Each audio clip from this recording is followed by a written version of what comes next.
Dreams!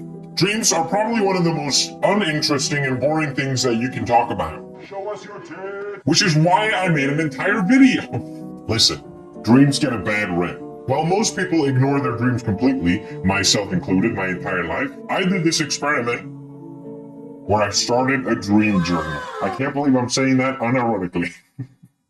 But I realized dreams are incredible tools, you just gotta know how to use it, and I'm gonna teach ya.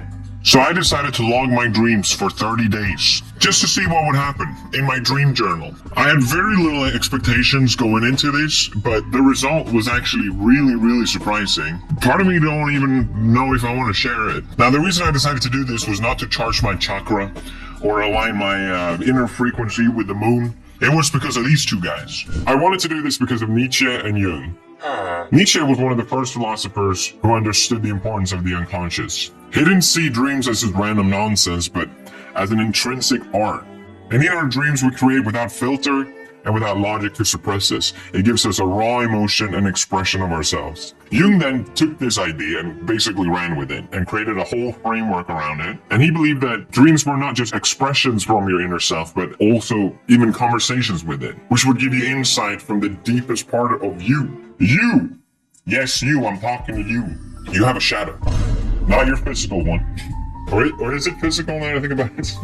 I'm talking about the part of your mind that maybe you try and ignore, or maybe you try and suppress. Maybe you're not even aware that you're doing it. It's the part of your mind that is filled with fears, desire, guilt, remorse, the kind of stuff you don't want to say out loud. And that's fine, we all have that shadow. So we're gonna do what Jung calls shadow work. I'm realizing just how much of hoopla this all sounds like so far, but just hear me out, okay?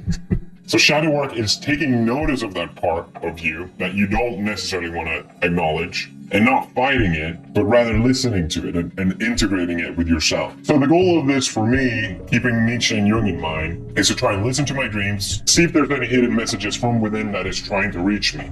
First off, the rules. Number one, no filter.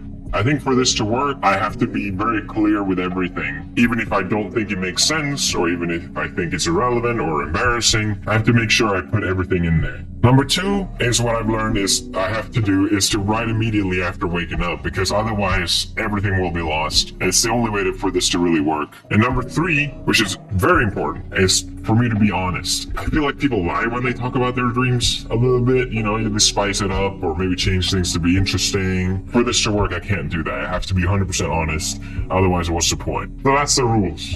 At first, when I was doing this, I couldn't remember a goddamn thing. When I woke up, I was too tired to write down my notes, and I thought maybe my dreams they didn't seem interesting or important enough to write down. So I didn't bother. But it wasn't until I really forced myself, that's when I realized piece by piece, this sort of image of my dream started to really come alive into this vivid idea. And all of a sudden I realized, oh wow, there's so much there that I didn't even think about.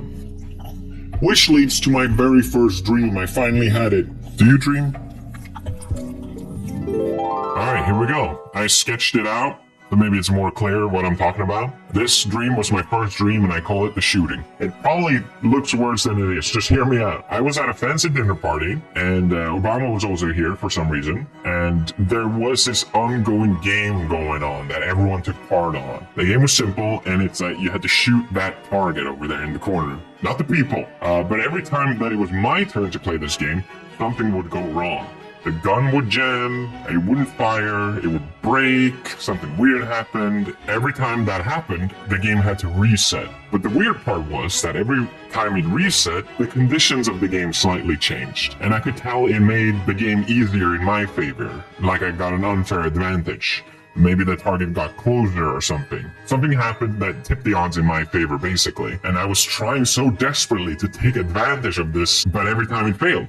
Again and again and again. So I learned that if you want to analyze your dreams properly, you need to break down each element. And every detail really matters. So here we had the setting, which is the dinner party, which is obviously how you present yourself to other people. This is fancy setting. Obama I thought was so insignificant at first, but then I realized he actually means something.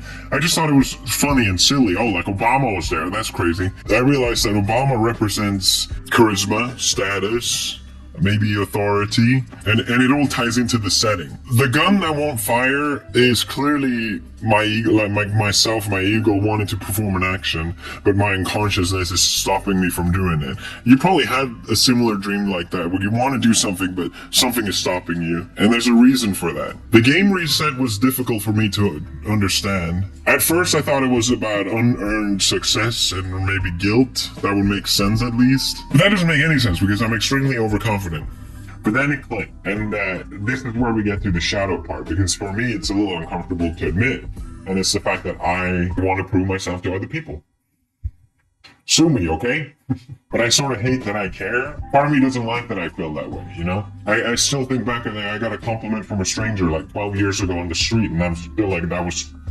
what? And I think there's an irony to it of wanting to prove myself, but by taking